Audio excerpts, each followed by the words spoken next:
어제 서울시에서 메르스 대응과 관련해서 삼성 서울병원에 복지부가 전권을 맡겼다는 주장과 그리고 서울시 담당 국장이 중앙 메르스 관리대책본부 민간합동 TF에서 더 단호한 조치를 복지부에 건의했다라는 발언이 있었습니다. 근데 이 발언은 사실에 근거하지 않는 발언입니다. 그렇기 때문에 이로 인해서 지금 중앙정부와 지자체가 힘을 합쳐서 해 나가도 부족한 상황인데 이런 그 협력을 제외하는 발언은 앞으로 좀 진행되지 않기를 부탁을 드립니다. 보건복지부는 국민의 건강과 생명을 최우선으로 해서 메르스 확산 방지를 위해 지방자치단체와 적극 협력하는 것을 원칙으로 하고 있습니다.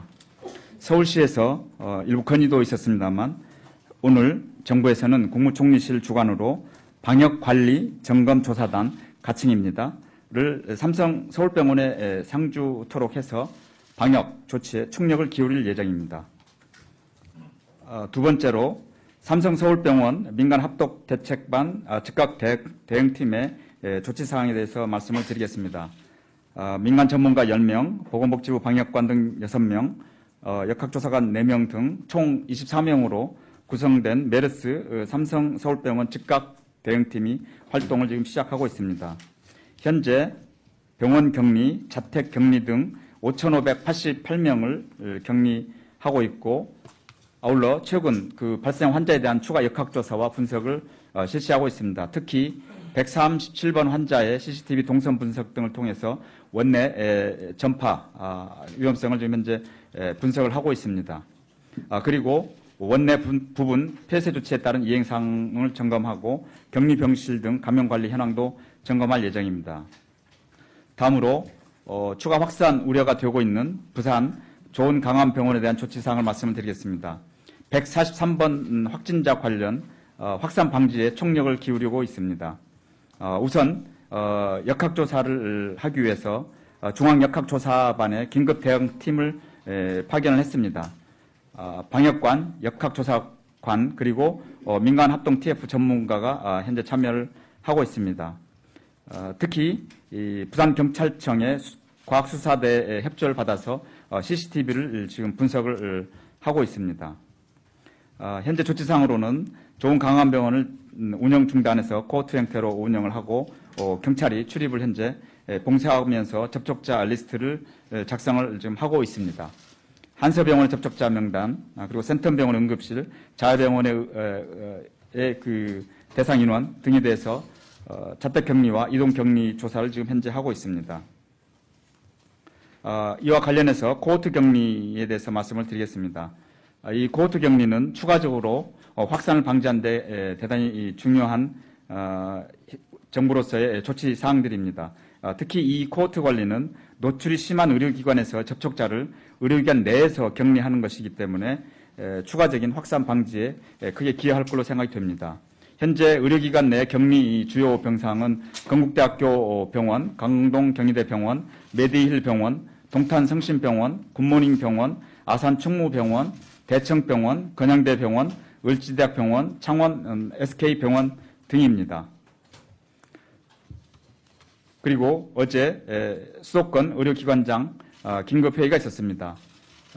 삼성 서울병원이 부분 폐쇄로 인해서 외래가 중단이 되고 입원도 중단이 됨에 따라서 여기에 이용하던 환자들이 다른 대형병원으로 진료를 받기 위해서 확산이 될 수가 있습니다. 그래서 이 부분에 대해서 다른 그 병원들에서 이 환자를 받지 않는다든지 했을 때 큰 혼란이 일어날 수가 있습니다. 그래서 대한병원협회 회장 주관으로 해서 수도권의 20여 개 대형병원장, 복지부에서 공공보건정책관이 참석을 해서 삼성 서울병원의 부분 폐쇄에 따른 여러 가지 문제점을 같이 공동으로 대응하기로 했습니다. 주 내용을 말씀을 드리면 현재 재원하고 있는 모든 입원 환자는 6월 24일까지 삼성 서울병원에서 전담해서 치료를 지속한다. 그리고 두 번째로 항암 주사 치료, 방사선 치료, 혈액 투석 환자에 대해서는 마찬가지로 6월 24일까지 삼성 서울병원에서 치료를 지속한다. 세 번째로 삼성 서울병원을 이용했던 일반 외래 환자는 다른 의료기관을 이용할 경우 타 의료기관은 삼성서울병원으로부터 관련 환자 정보를 제공받아 진료에 임하고 삼성서울병원과 네트워크를 형성해서 실시간으로 정보를 제공하기로 했습니다. 이와 관련해서 일부 의료기관에서 진료 거부하는 사례가 보고되고 있습니다. 의료인이 메르스 격리 해지자에 대해서도 진료 거부할 경우에는 의료법과 응급의료에 따라서 처벌이 될 수 있음을 말씀을 드립니다. 그리고 아까 말씀드린 대로 시도의 역할을 조금 더 강화하기 위해서 시도의 그 민간 역학조사단을 긴급 확충을 해서 시도에 배치할 계획으로 있습니다. 특히 그 아까도 말씀드렸다시피 지역에서 역학조사 업무량이 대폭 증가하고 있고 방역 조치에도 시급하게 필요합니다. 그래서 시도에 지금 현재 61명을 긴급 확충을 해서 배포할 계획으로 있고 오늘 시도 보건과장 그다음에 보건소장 대상으로 시도 중앙시도 간에 원활한 협력 관리 체계를 구축하기 위해서 회의와 그리고 통합 지침에 대한 전달 사항 교육이 있겠습니다. 이상으로 보고를 드리고 환자 확진 현황 등 환자 상황에 대해서는 정은경 센터장이 보고드리도록 하겠습니다.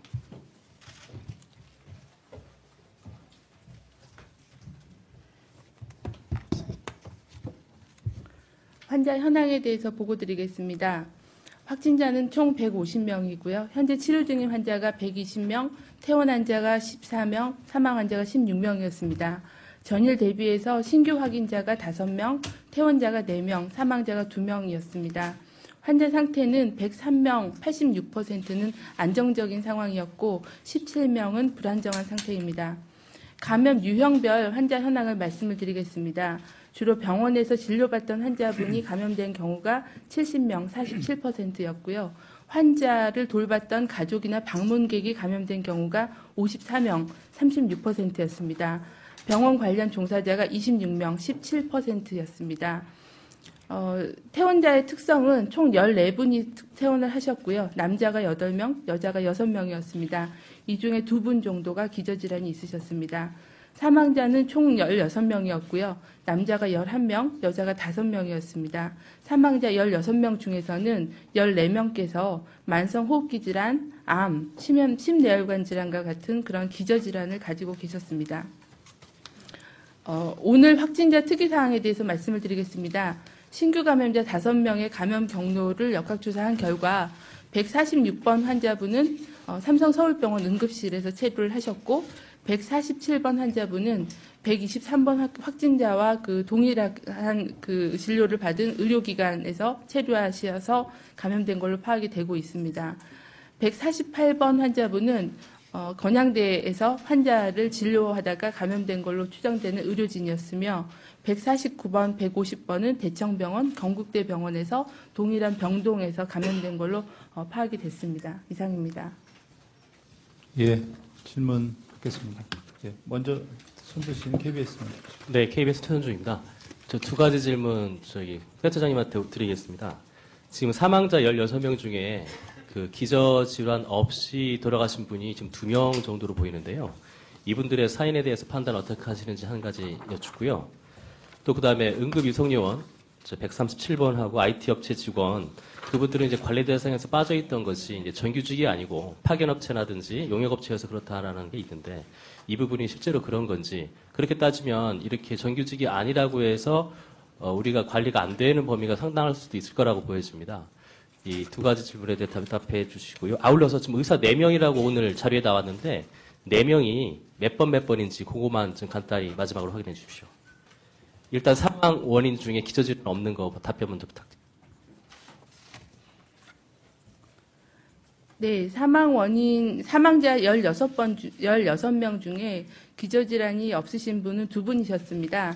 근데 2분 다 나이가 72세 그리고 61세로서 그 고령의 환자분이셨고요. 그리고 사인에 대해서는 지금 그 급성호흡 부전이나 심장정지 이렇게 사망 진단서는 되어 있는데 구체적인 사망 원인은 지난번에 말씀드린 것처럼 전문가들의 그런 사인이나 임상 기록에 대한 리뷰를 통해서 사인 분류를 다시 해서 말씀을 드리도록 하겠습니다. 네, 그거는 이제 임상 경과나 사망에 이르게 된 그런 직접적인 사인 이런 거에 대해서 좀 전문가들의 리뷰가 필요하다고 판단을 하고 있습니다. 몇 번입니까?